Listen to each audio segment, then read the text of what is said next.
పసుపు నీళ్ళు చల్లి ఇక్కడైతే శుభ్రం చేసి పద్మ వేసుకున్నాము. చూసారా ఎలా అలంకరించుకున్నాను నేను. పిడకలన్నీ ఇలా అలంకరణ చేశాను. కర్పూరం వెలిగించుకుందామండి ఇప్పుడు. అయితే బెల్లం నైవేద్యం పెట్టానండి ఇప్పుడు.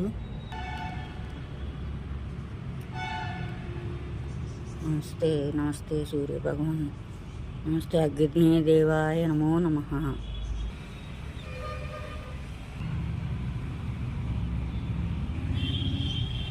పాలు పోసి చెంబు పెట్టాను.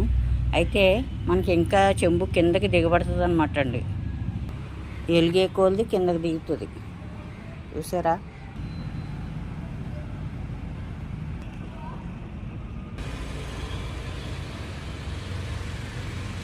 పాలు పైకి వచ్చిన తర్వాత మనం బియ్యం వేద్దామండి.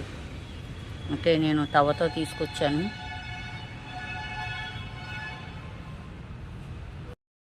జై సూర్య భగవాన్, జై సూర్య భగవాన్.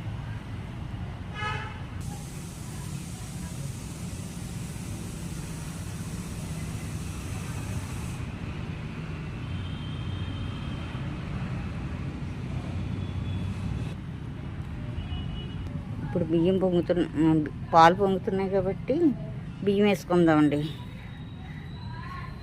సూర్య భగవాన్.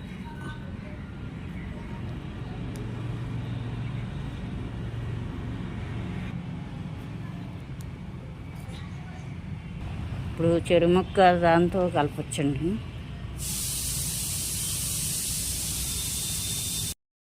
రెడీ అయిపోయిందండి. ఇప్పుడు మనం బెల్లం యాలకుల పొడి వేసుకుని కలుపు దింపేసుకుందాము. యాలకుల పొడి బెల్లం వేసుకొని కలుపుకుంటే జిగుమానంగా బాగుంటుందండి. నెయ్యి కూడా వేసేసి సూర్యభగవానికి అర్పణం చేసేసుకుందాం. ఇప్పుడు క్షీరాన్నం అయితే రెడీ అయిపోయిందండి. ఈ పర్వణాన్ని తీసుకెళ్ళి సూర్యభగవానుడికి తాళ్ళు అదేనండి చిక్కుడాకులో అలంకరణ చేసి పెడతాము. నా గొంతు బాగాలేదండి, పొగ పట్టేసి. అయితే రథం కూడా తయారు చేసేసుకుందాం. రథసప్తమికి ముఖ్యంగా కావాల్సింది రథం కూడానండి.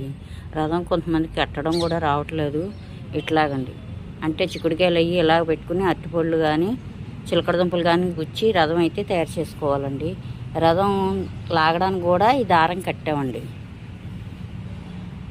ఇందులో ఆకులోని కొంచెం పరవాణం అలాగే రేగిపండు పెట్టాలి.